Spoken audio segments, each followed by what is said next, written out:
Hello, everyone. Thank you for joining the webinar. We are just 1 or 2 minutes away from the top of the hour, and we will be starting soon. So just hang in there. In the meantime, I would encourage you to check out the RESI San Diego conference. RESI San Diego takes place in San Diego, as you might guess, on June 22nd in person, followed by 4 virtual days. It is a partnering conference focused on early stage investors who are seeking companies who are fundraising anywhere from seed to Series B.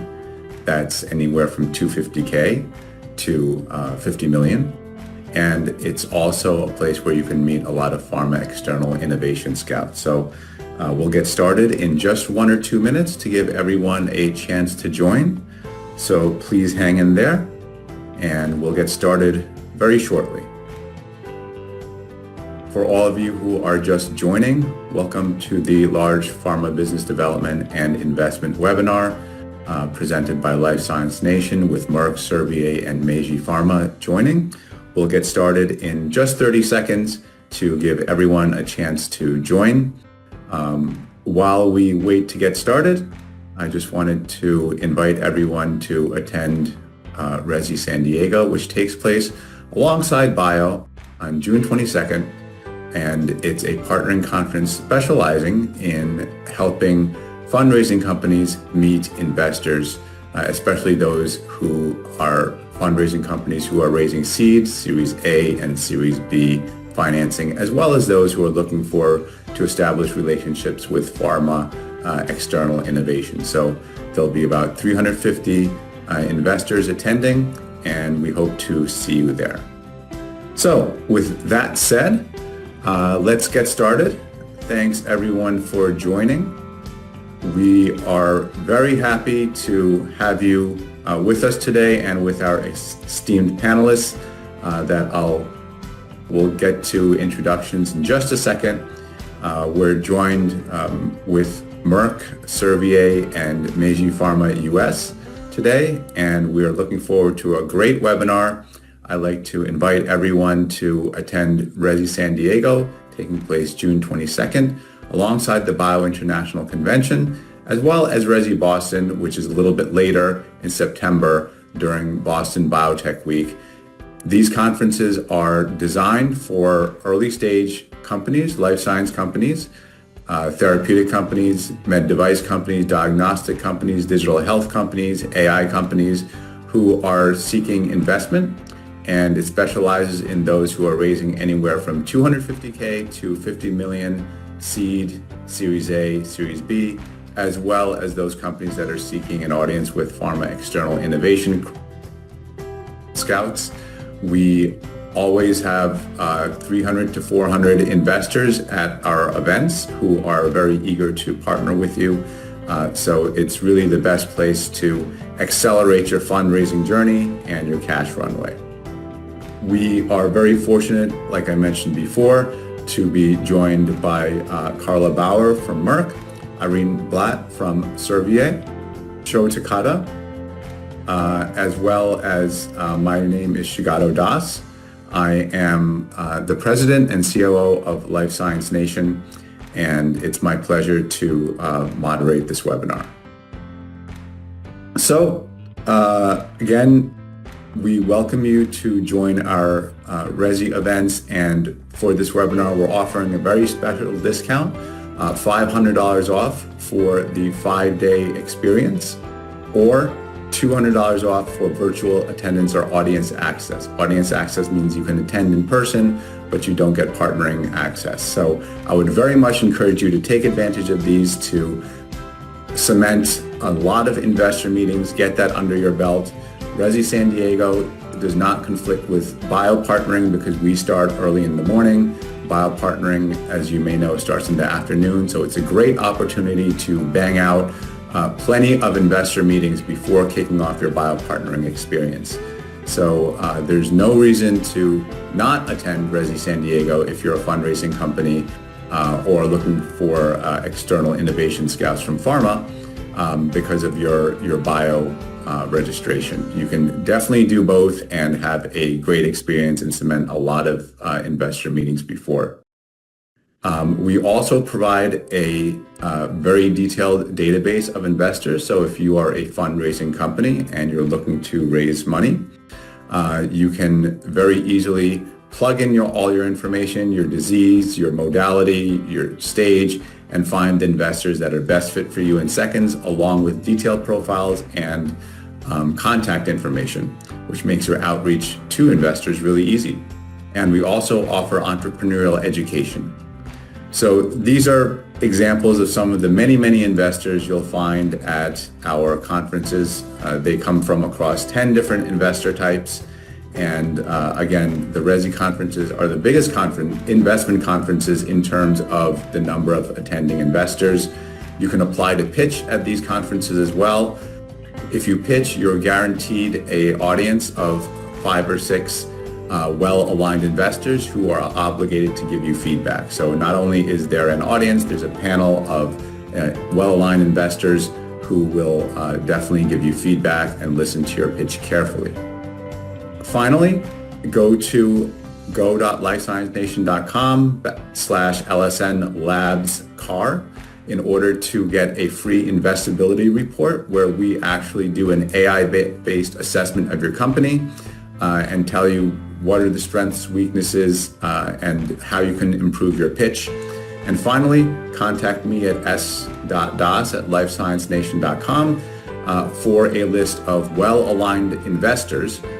We are happy to search our database, find some good leads for you along with their contact information, and help you on your fundraising journey.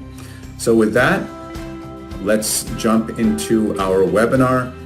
Again, I'm happy to be joined by our esteemed panelists today, and I will let each give a quick introduction, and then what we will do is we will, as I think most of you are eager to hear, jump into an overview of their company and what they're looking for from a BD and investment point of view. So Carla, let's start with you. Can you give a quick introduction and then we'll move on?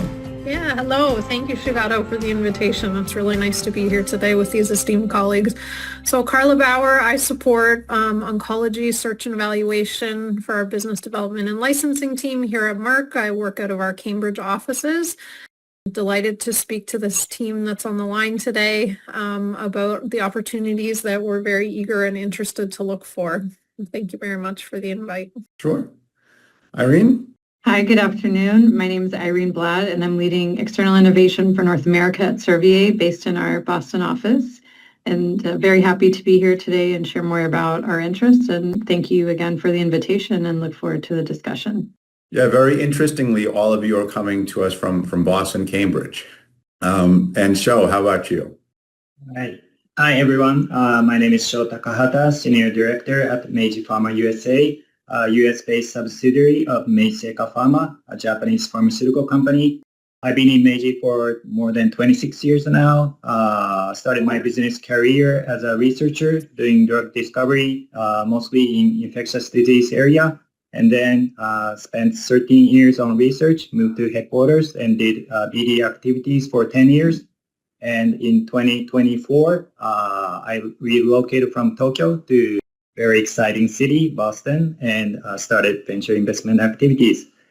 Thank you for having me today. I'm looking forward to today's discussion. Great. Like I said, we're going to start with some overview of the BD and investment functions of our panelists. So Carla, back to you. Sounds great. Thank you very much. You can advance to the next slide. Okay. So our mission at Merck is really to develop medicines that are going to save and improve the lives of generations to come. Simply put, that has been our mission. From a business development and licensing perspective, the strategy that we really take is what we call a one pipeline strategy. And that means we have internal assets that we're advancing towards the clinic. We have external innovation that we're constantly sourcing. And it's really that our teams are bringing this one pipeline strategy view that it doesn't matter if it's internal or external, it's all going to the same place, to the patients that we're looking to treat. We take a very opportunistic approach to the business development that we that we do, and that we're always looking for opportunities that have a strong scientific rationale. So probably one of my favorite questions that I get from teams that are looking for potential investment opportunities is, what is on your shopping list, Carla? And I really truly say I don't have a shopping list, because I'm really looking for innovative science that's going to move the needle for patients. So in terms of therapeutic areas or modalities, we're really truly agnostic. Again, we're just really looking for science that's going to make a difference for patients. So I say this repeatedly, and I feel like a broken record by the time I get through the slide, and that is we do. We focus on the emerging science. So please bring me your scientific stories that are going to move the needle for patients and how they're going to move the needle for patients. And really, it's this unambiguous promotable advantage that we're looking for in opportunities. So what we're truly trying to understand when we're evaluating opportunities is, are we going to be able to deliver products that have a clear and important advantage over other therapies that are available to patients? So we don't want to have Me Too approaches. We want to have better approaches. We want to be able to solve the issues that patients have with toxicities or limitations in the way that they can take their medicines. And so it's ultimately that differentiation that we're looking for. We can move to the next slide.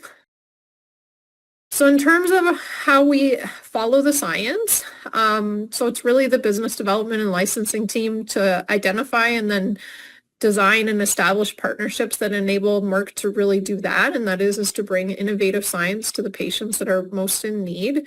So again, I've said it's very opportunistic. We're truly looking for those cutting edge science and innovation. And again, it's regardless of therapeutic area or modality. Now, that being said, we do certainly have core areas of focus where ideally it'd be great if you're aligned to one of these. It doesn't mean we won't entertain ideas outside of the ones that are listed here, but certainly we have areas that the company does focus on. Myself, again, I'm focused solely in oncology. I have colleagues up and down the hallways here in Cambridge that focus on every single area. So if you reach out to me and I'm not your contact person, because we cover also by regions and territories, there's a large BD team that's behind us. We're very confusing, but we're always all individually happy to pass opportunities along internally to the right folks. Next slide. So we always say at Merck that great partnerships begin with a great conversation. My day job is always to have amazing conversations with colleagues that are coming to me with amazing science. And I hope that that gives you a little bit of a perspective of how we think about partnering, and hopefully cues lots of questions from the audience. And you can always reach us at the link www.merck.com/licensing is one way to get a hold of us, if not by finding each of us individually. Thank you.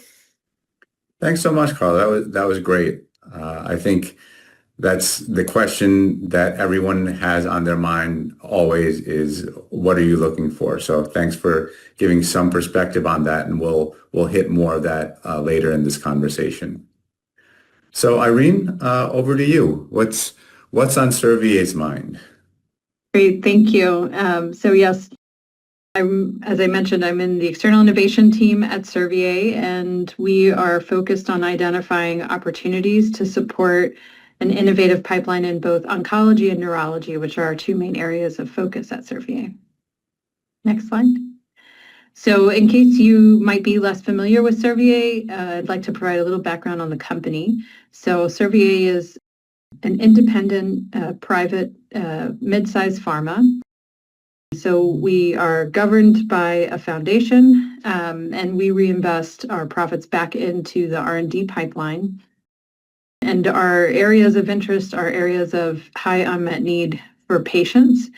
And we are focused on precision medicine approaches. So we are science-driven, but we are also a global company with hubs across all around the globe, and major research centers here in Boston in the U.S., of course, in our headquarters in Paris, as well as a site outside of Copenhagen in Denmark and Budapest in Hungary. And we have development capabilities at some of our clinical hubs in practically every continent, and multiple production sites. But at the heart of all we do is really, how can we improve the lives of the patients that we serve? Next slide.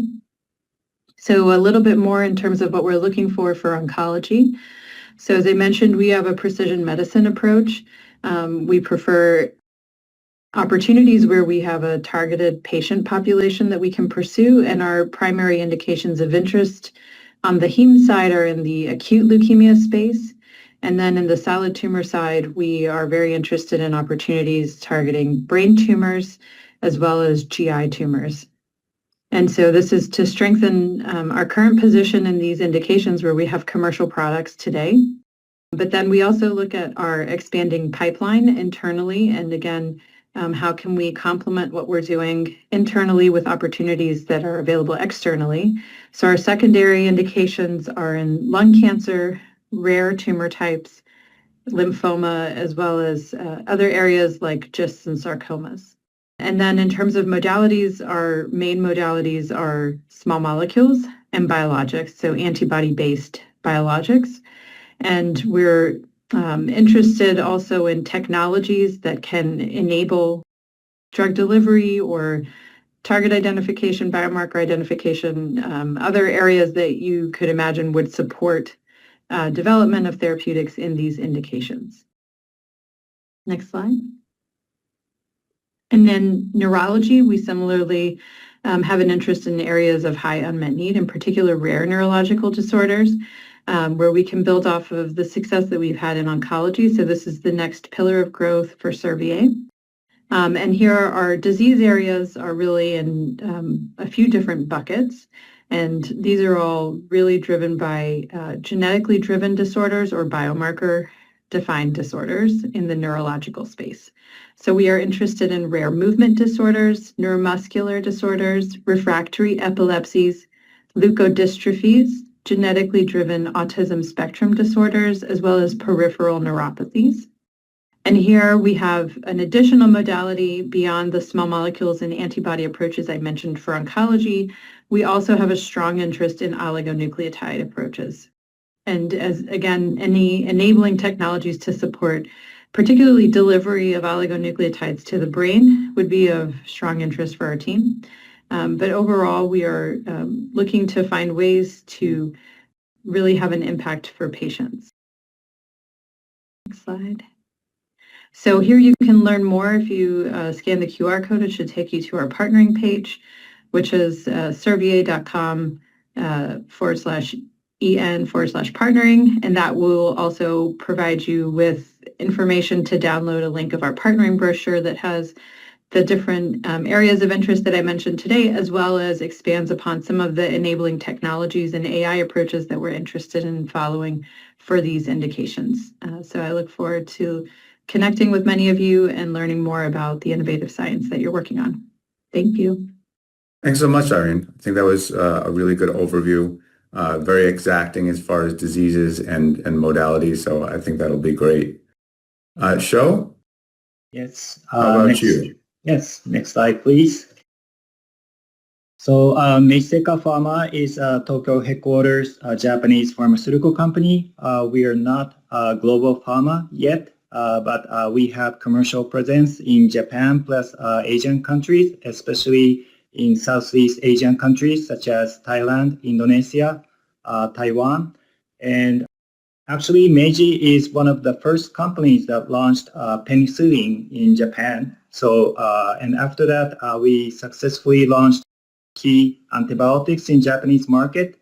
And in 2018, vaccine developer joined our Meiji group. So together, infectious disease is the core pillar of our business right now. And we also started CNS area in late 80s and 90s. Meiji developed and launched first SSRI in Japanese market. So CNS is the second pillar of our business, mostly in psychiatric disorders. But as you may know, infectious disease and psychiatric disorders are kind of mature market. So we need to expand our business into more hot areas. So right now we are shifting our business into hematology space, including blood cancers and also immunology. And Meiji also do generic business. We have a CMO and CDMO in Japan and outside Japan. We also have photodynamic therapy, both drug and also medical device. And Meiji Seika Pharma belongs to Meiji Holdings, Meiji Group, and we have a sister company called Meiji, a food company Meiji. And they do business and nutrition business. And Meiji Seika Pharma is a pharmaceutical company. So we are also interested in healthcare solutions in digital health, and also between the food and the medicine and nutrition space. Yeah, that is who we are. And next slide, please. So these are the core products of Meiji Seika Pharma in Japan. Regarding flu vaccine, we are top share in Japan. Systemic antibiotics, we are also number one in Japanese market. We have several vaccine products for pediatric populations. Meiji collaborated with CSL Seqirus and Arcturus to develop and commercialize the self-amplifying messenger RNA for COVID in Japan. And on the right side, we have antidepressants as well as a new treatment for schizophrenia. And in the right bottom side, we have several products on market. One is ROG2 inhibitor, which is acquired in license from Catabon, which is now acquired by Sanofi for a treatment for chronic GVHD after hematopoietic stem cell transplantation. And we also have HDAC inhibitor for T-cell lymphoma, which is in license from Huya Bioscience.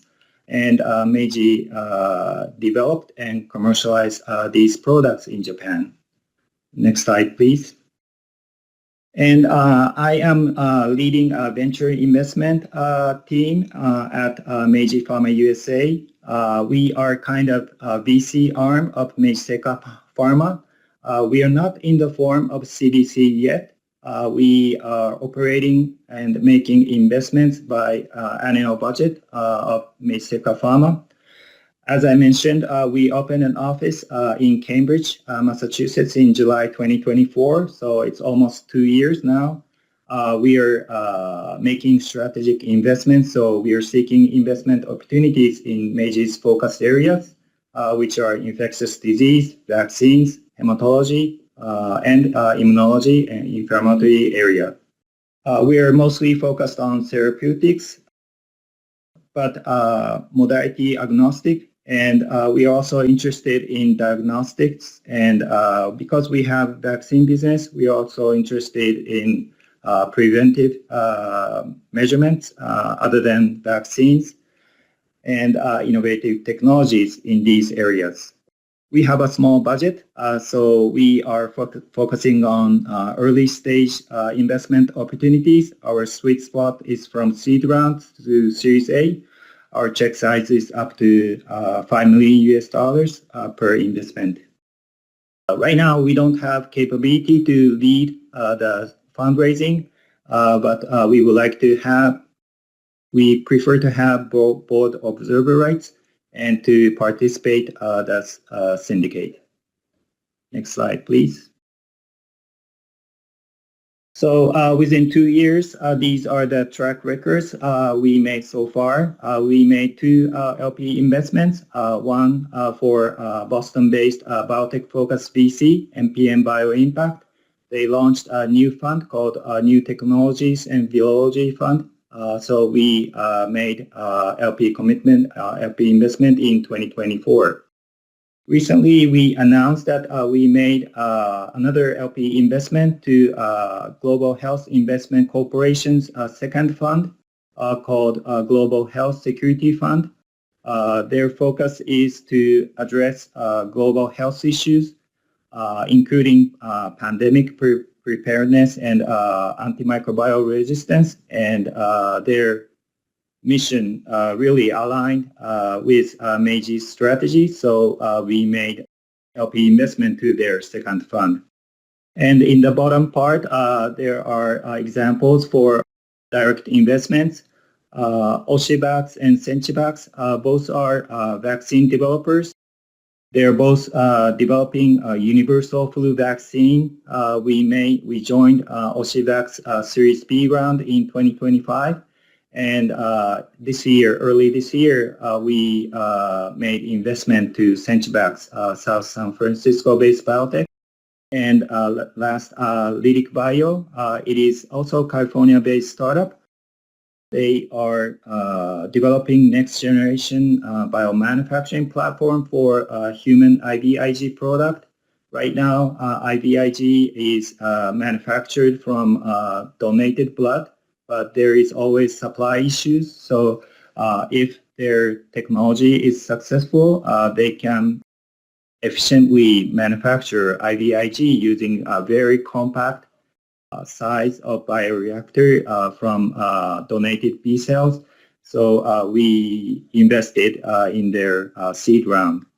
So these are our activities, and again, we are looking for early stage innovations, technologies within Meiji Seika Pharma's scope. So looking forward to any reach out to me or my colleagues at Meiji. And I directly report to head of BD at Tokyo office. So if there are not investment opportunities, but partnering opportunities with Meiji, please contact me and I will connect you to the right person in our BD members in Tokyo office.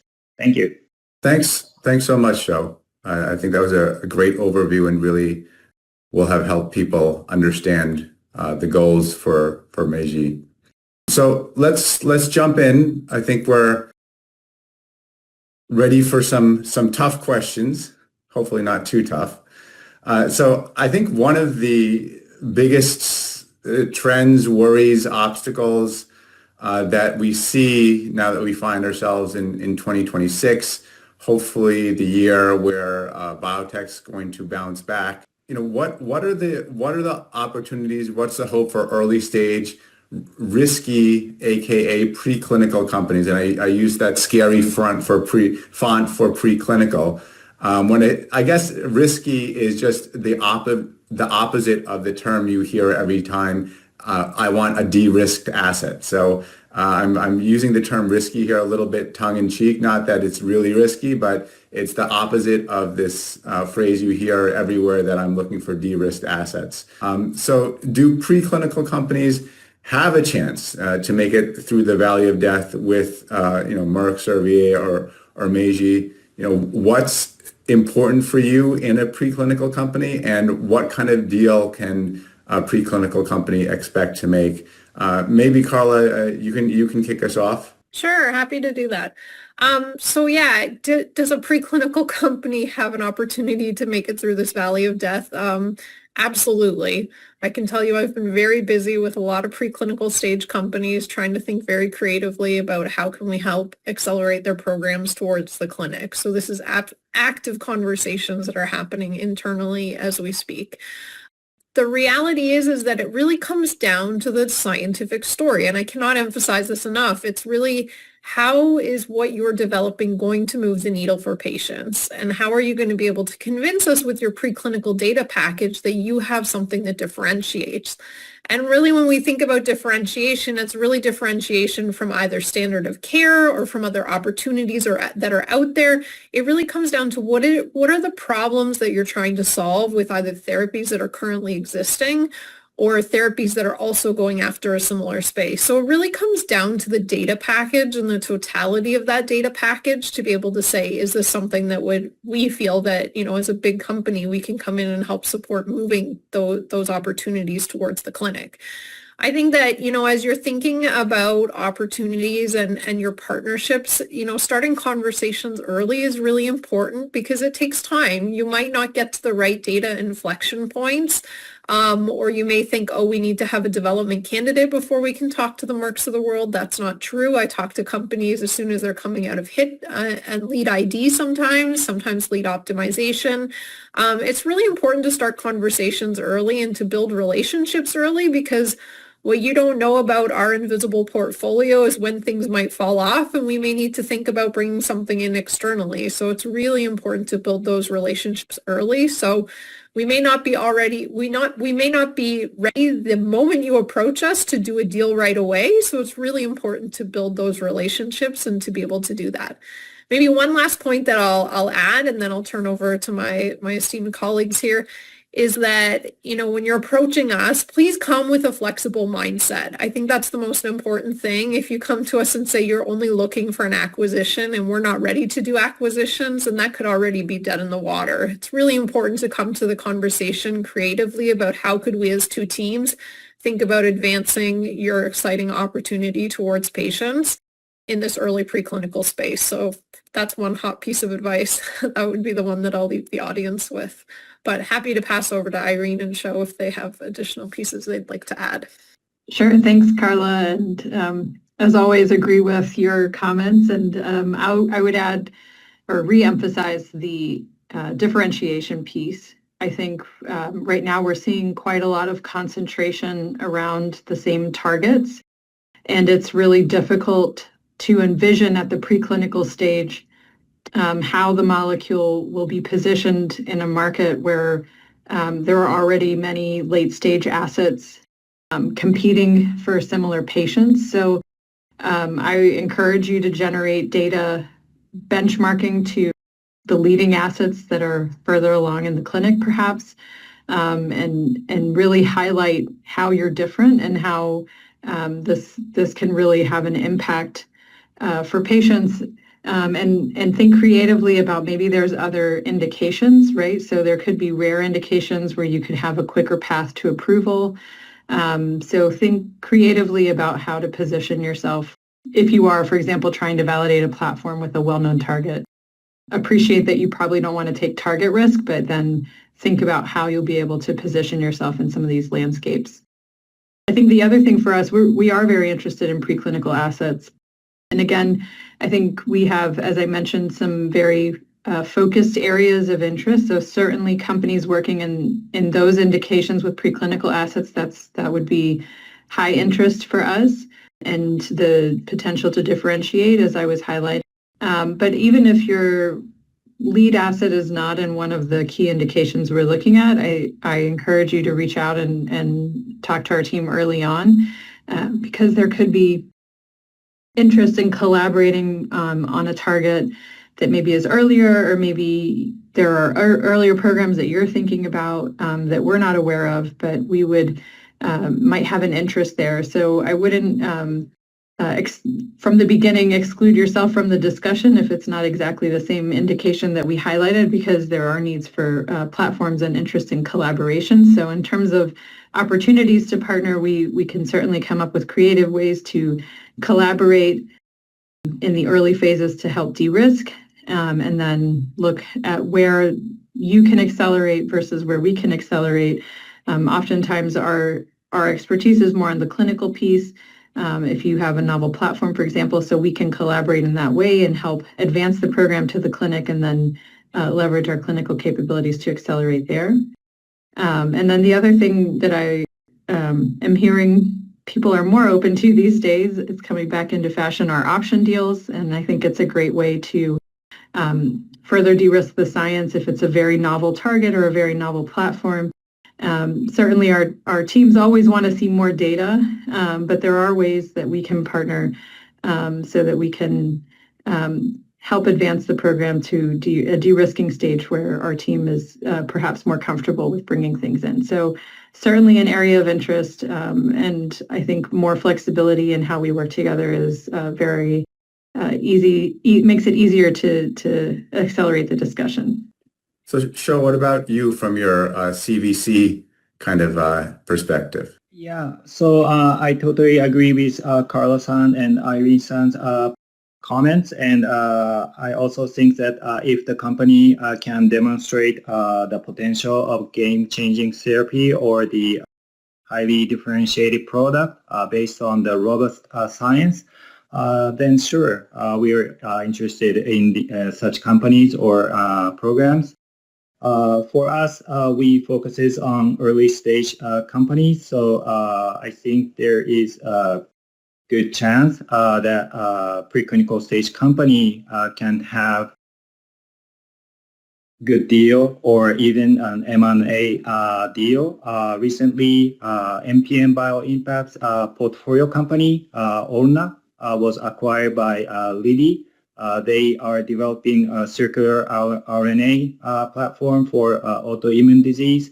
So and just recently, Lilly also announced that they will acquire vaccine company, 3 vaccine companies, but one is company name is Vaccine Company, and they are developing EV messenger RNA vaccine for EV virus.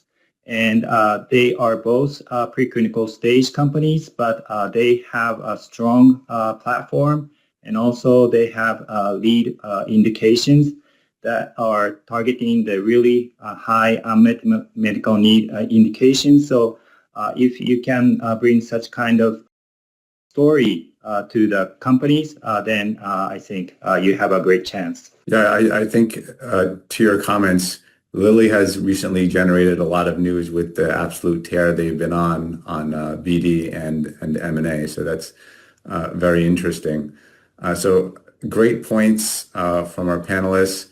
I think, Carla, what you said about that relationship, even if it's not the right time, so key, as well as, you never know what the back end, detailed portfolio is and what falls on and what falls off. So always some things to keep in mind. So I think the other thing I hear a lot is there are so many biotechs that they have a platform, and from that platform, they have an asset or two.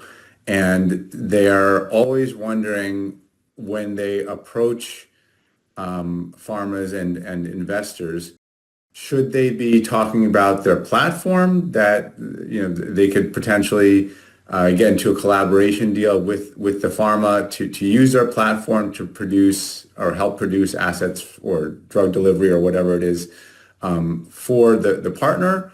Or should they be leading with their asset? Should they try to be talking about both? But at the same time, you always hear that when you reach out, you want to have the shortest message possible, not the longest message. Shorter messages are apparently more likely to get read. So, what's exciting to you? Platforms, what kind of platforms? Is a single asset company without a platform okay? Vice versa, is a platform company without an asset okay? And if a company has both and it's kind of verbose talking about both, how should they reach out? How should they prioritize? So maybe you guys can touch on that a little bit. Yeah, maybe I'll turn it over to Carla. Sure, happy to kick us off again. So we try to make this as painless as possible for companies, in that we look at both. So we look at platforms and we also look at assets. If we're therapeutic area focused like myself in oncology, I look at the assets that are sitting in oncology. If a company comes with a platform attached to that, and they may be interested in looking at platform-like deals, then I certainly have those conversations with our enabling technologies team that are really the team that enables discussions around platforms with the more platform-related teams. So internally, I'm really supporting our discovery scientists within oncology on assets, but then we also have discovery biologics organizations that are then the ones that are really more so interested in the platform. And then again, what utility could a platform also have across disease areas? Because I think that's sometimes the challenge with platforms, is that it may not be one specific disease area that could benefit from the utility of a platform. So it's our enabling technologies team that really then enable those types of discussions. So when I would just say to companies, when you're approaching Merck, we have teams that deal with both. And it's really a matter of just trying to get you directed to the appropriate teams. And sometimes if you're being directed from the asset perspective, say you land with me, you have an oncology company that's headquartered in the Boston area, and you have a platform that I think this has really great potential for other specific areas, or you have programs in I&I that you'd like to have on that radar, then we do the work of connecting you internally. So it's just a matter of letting us know what you have on option. And yeah, I cannot highlight the importance of a very crisp and concise deck. So if you've got a platform that goes on one slide and then you've got assets that goes on another slide, and it makes the point very clear to us when we're looking at those decks that you have multiple different avenues that we could be entertaining in terms of kind of partnerships or discussions for collaborations. So hopefully that helps. Yeah, so what are some of your thoughts on that, Irene? Yeah, so we're also interested in both platforms and assets. And I think it's great to see platform companies with a pipeline behind it to demonstrate validation for the application of the platform. Agree that having a dedicated slide on the platform and a dedicated slide on the pipeline is really informative. And then I would add having a slide at the end of the deck or somewhere that clarifies what you're looking for. So if you're looking for collaborations on the platform, being able to spell that out is really helpful. Or if you're looking just to partner on the assets, and appreciate that maybe it's both, but I think what your higher priority is in reaching out to us would be really helpful. And I think we also have folks that work specifically on the enabling technology side. So that's why it's also helpful to clarify what you would like to pursue with our company, because it determines who then we direct you to for the next conversation, because it'll involve different team members internally. And for us, in terms of platforms, certainly anything that's supporting our areas of interest from an indication perspective. As I mentioned, we have an interest in brain tumors as well as in neurological disorders. So anything on the brain delivery side is of high interest for our team. And as I mentioned, we're in small molecules and antibody-based biologics. So platforms that you could imagine would support those efforts to be able to continue to innovate on those modalities, as well as for neuro antisense oligonucleotides. So I think that's how we think specifically about platforms, is how it's enabling us to deliver on the pipeline that, the collaboration will help advance areas that we're working on that we wouldn't be able to advance on our own. So we see opportunity for collaboration and partnership in those areas. And sure, what are your thoughts on this from an investment perspective? Yes, so from investment perspective, I prefer to have a platform company with at least one lead program. And of course, the platform companies knows its technology is the best, so they should present the strengths and the point of differentiation from the existing treatments and competitors. And hopefully they will present the best way to approach or to prove their strategy. And but based on that, we can have a discussion on how what is the best way to bring your technologies or lead program to the next stage. So those kind of information should be included in the presentation. And yeah, for single asset company, from investment perspective, it is considered a little bit high risk. So if you are already having some proof of concept in preclinical or in clinical stage, that will help you bring to the next milestone. Great. Those were great perspectives. Let's move on to the next topic, which is, from a trend perspective, at one time, I think a few years ago, advanced therapies, quote unquote, the cell and gene therapy and gene editing kind of stuff was very popular. mRNA was popular. Cancer vaccines were popular. Infectious disease was quite popular. And Sho, as you said, you have some specialization in here. But we've seen a downtrend on all of these for a few years. What's your perspective on on what's going on now. Is that still the trend? Is this turning around? We have a lot of companies that work in these areas, and I think they want to know, what's the chances for them. So maybe we'll start with you again, Carla. Yeah, happy to take the question. Again, these are all areas that we're actively investing in. If you look at Merck's latest acquisitions, these are spaces that we've made acquisitions in these spaces. We have active and ongoing clinical trials in these areas. So I would say there's been really no downtrend from us. And if anything, we're always interested to entertain ideas in these spaces. So really, it truly comes down to the story you're trying to solve again in this space. So don't hesitate to reach out. Okay. Irene, any perspective different from what Carla's gone over? No, we're not in this space. We're not in infectious disease or vaccine space. So I don't know that there's much I can add. But okay. Sho, how about you? Yeah, so Meiji is focused on infectious disease, and we also have messenger RNA vaccine. So we are working on messenger RNA therapeutics and also other vaccines. But I understand that the infectious disease, especially acute phase treatment, is very difficult in terms of exit or market. So from the investment point of view, if your program is could target more chronic infectious diseases such as tuberculosis or non-tuberculosis microbacterium infections, like INSMED has a kind of successful story in United States and Japan. It might be one of the options that you would like to consider. And still in infectious disease space, there are high unmet medical needs, especially in immunocompromised patients.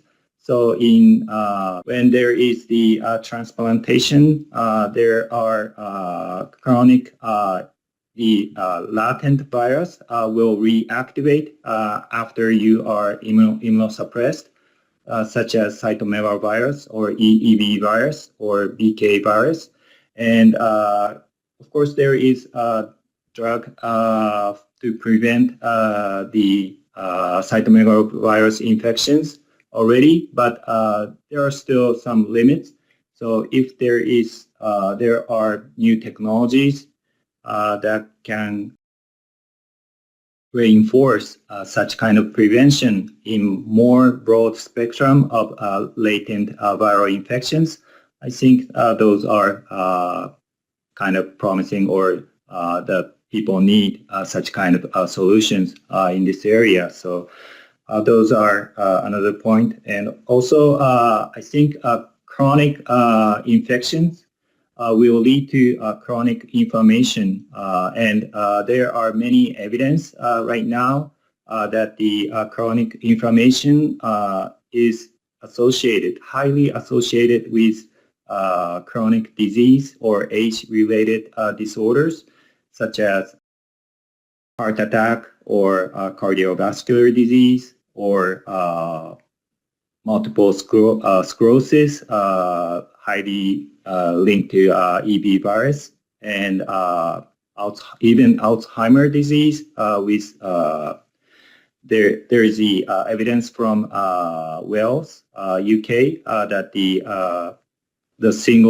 elderly populations who took single vaccines has a highly reduced incidence rate of Alzheimer's. So there is some evidence is coming out, and I believe that the chronic infections is leading to such kind of age-related disorders. So if there is good technologies that can prevent the chronic viral infections, there might be a huge impact on our society. And I'm looking for such kind of innovative technologies. Great perspective there, Sho. the relationship between infection, inflammation, and age-related diseases. So I think one of the big questions everyone has is, what's the role of AI in biotech, BD, and investment? Of course, there are two angles of this. One is, sure, are you looking for innovative AI companies? And I'm sure the answer is yes. But the other perspective, I think, which is a little bit interesting, is you guys source innovation from a lot of places, partnering conferences like Bio and RESI. I'm sure you get a lot of email solicitation on your website, therapeutic conferences like ASCO. Probably you get some incoming traffic from LinkedIn, from third parties. You all probably receive tons and tons of incoming potential, and some of it's exactly what you want, some of it's not, and some of it's somewhat in between. How are you using AI, if you are, in helping to evaluate, cut through the clutter, and more rapidly get to what you're looking for? So, Carla, I'll open with you again, just to keep the round robin. Happy to take the question. I have to say, admittedly, I probably have enough gray hairs now that I'm still wrapping my brain around how best to use AI. If somebody can show me how to make AI more friendly and actually do this job, then I would be all ears. But that is not my experience thus far. And so I always say to partners that I am the one sifting through my inbox. I am the one going through looking at every opportunity that has come in. If I haven't gotten back to you within 2 to 3 weeks, please ping me again and get your opportunity back to the top of my inbox, because it could be that I simply just missed it. I wish there was an AI tool that really did a good job of this, but I have severe fears of missing out on something that AI just didn't accurately capture, so I don't rely on it at this point in time. Yeah, maybe you're the cutting edge of the next trend, HI, human intelligence. Right. There we go. So, Irene, what about you? Any thoughts on this? Yeah, I mean, I think unfortunately it's still a lot of this is a manual process. I think the AI tools can be really helpful, but they need to be trained and vetted. And I think we don't just deploy them loosely on different applications without having gone through a process internally. And I think where we've found them to be really useful is certainly summarizing news coming from different, conferences or different press releases in particular areas of interest for us.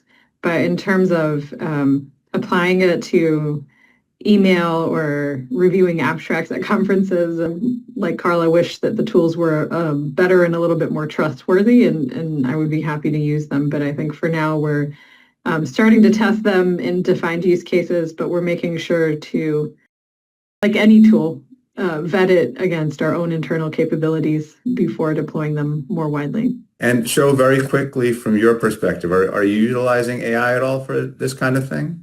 Yeah, my team are using a daily basis, using AI for research and evaluation or email communications, and also creating meeting memos and so on. But we are not using systematically as an organization or a company. So we are using each individual are using in a different way, and that is the current position, status. I just wanted to let the audience know from a Q&A perspective, there are a lot of questions about very specific diseases or modalities, and if our panelists are interested in those. So I will forward all those questions to our panelists instead of going through the very specific indications and modalities one by one on this webinar. So please be a little patient with that, and I will follow up on those kinds of questions. So I think we've talked about this a little bit at the beginning, your preferences as far as TA, therapeutic area, modality, stage. I think all of you have made it very clear what excites you from an innovation perspective. Just real quickly, I think we've really focused on the biotech front. On the non-biotech front, device, diagnostics, digital health, AI, What's your outlook? What's your appetite for that kind of thing? So Carla, any comments? So Merck is not a devices company. That doesn't mean that we don't entertain if there's an application for a device for one of our clinical trials. It's certainly something we will definitely take a look at. I am not really the expert to answer the rest of these questions in terms of how our teams are thinking about them. I honestly, truthfully don't have the right answer for you. So I will absolutely defer if somebody has a question around diagnostics, digital health, or AI opportunities and they want to get in touch. I will gladly connect you with the team members that are much more in tune with our internal thinking in these areas. Okay, and Irene, show any interesting perspectives on the non-biotech front, even though you're clearly focused on biotech? Yeah, I mean, I think we certainly have an interest in AI and digital, and I would encourage you to go to our partnering page that I mentioned, and you'll see there's a whole page in the partnering brochure dedicated to applications of these tools for our R&D at different stages. So you can certainly find out more there, but it's not an area that I'm personally focused on right now. Okay. And Sho, any quick comments on that? Yeah, Meiji is aiming to become a leading company in infectious disease space. So if the diagnostics or other kind of technologies fit into infectious disease, not only treatment or prevention part, but throughout the value chain of the infectious disease space, then yeah, we are interested in, so we would like to take a look. Excellent. And finally, some tips and tricks on getting the message to you, getting it read, having you give it a good thought of, yes, this is a good fit, no, this isn't a good fit, and getting back. Do you have any advice on, what is, for a cold outreach, what is the best kind of message? One paragraph, two paragraphs, any tips on the deck, any tips on what's a red flag immediately for you? Could you provide a little bit of insight on these kinds of questions that are about getting the pitch in front of you and getting a response? What are some of the best things that'll lead to that process? So Carla, why don't we start with you? Because I'm sure Merck every day probably gets a fair number of solicitations. Yeah, absolutely, we do.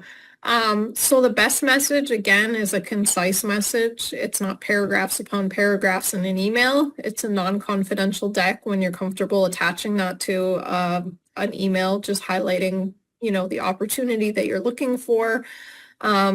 Please realize that when you're coming to a large pharma company, we're not looking for the commercial potential of your asset. So it's really a science-led discussion. Cannot emphasize that enough.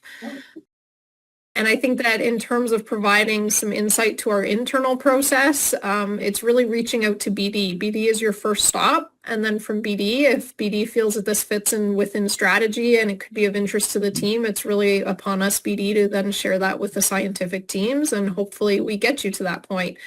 If we aren't sharing with the scientific teams, ask the questions why. We can always provide feedback. It always takes us a little bit more time, but it's a dialogue, it's a conversation, and it's a relationship that you need to take the time to invest in and build. So again, no doesn't always mean no. It means no, not right now. Strategies are always changing. So please always come back to us. Certainly don't inundate us every 2 weeks with questions, but certainly make it a point to check in at least once every 6 months with us to see whether or not there could be a fit for your opportunity. Maybe I'll stop there since I know Irene and Shosan will have some additional points to add. Yeah, why don't you go ahead, Irene? Yes, I mean, I think do your homework and look up what our areas of interest are. So, for example, we're not in the cell therapy space or in radioligand therapies. So, the best thing you can do is to make sure that what you're sending us is tailored to our interests. And so there are some things that are just clearly out of scope for us, and it's probably harder to get follow-up if it's really out of scope. So if it's in scope, I would highlight the areas that you see that are in scope for what we've highlighted as being priority areas. And then in terms of internal process, we certainly review all inbound opportunities with our team. And then we do our best to come back to everyone with feedback. As I mentioned, the more on strategy it is, probably the more detailed level of feedback you'll receive. And then we can, I can say that most of our deal flow is coming from different meetings. We certainly have inbound opportunities, but also when we connect with folks at different conferences, so reach out and find out if we're going to be at, bio. We just came from ASCO. And then in neurology, we're at the Epilepsy Society and some of the various meetings that support our indications. So look for our team there. It's a great way to connect in person as well. And then I would say in terms of follow-ups, usually we have the first meeting. It's always going to be a non-confidential. So the more that you can share non-confidentially helps us really assess if there's strategic alignment before we would move under a CDA. Have something that we can review with our team before having to sign the CDA is really helpful. Thank you. And Sho, just any last insights as we wrap up? We're at the top of the hour. Yeah, I echo to Lee-san's first comment. So I think it's very important to know who wants what. So please do the homework. And if I receive a blast email, it's more likely that I will respond to a little bit customized message in the email that why the company is connected to Meiji's focus or interest. I understand that it's time consuming, but a little bit of such kind of effort will sometimes move to the next stage. So yeah, that's my comment. And so that's a great point about customization. I know there are a million other topics that we could discuss with our panelists today. Unfortunately, we're out of time. So I'd like very much to thank our panelists, Carla Bauer from Merck, Irene Blatt from Servier, and Sho Takahata from Meiji Pharma. Excuse me, Takahata. I said it incorrectly. Sorry, Sho. And I hope the audience really got something out of today's discussion. I know I did. I always learn something when talking with people on the same level as our panelists today. I'm sorry we ran out of time for Q&A, but most of our questions, as I mentioned, have been very specific questions about whether the panelists are interested in certain modalities and indications, and I will forward all of those to our panelists. Again, we invite you to join us at RESI San Diego on June 22nd alongside Bio International Convention, where there will be about 350 investors interested in seed, Series A, Series B investing, as well as a ton of pharma external innovation scouts. Again, a hearty thanks to our panelists today. A thank you to our audience, and I hope everyone has a good evening, good afternoon, depending on your time zone, and thanks again for joining. Have a nice day. Thank you. Thank you. Thanks, everyone. Bye. Bye.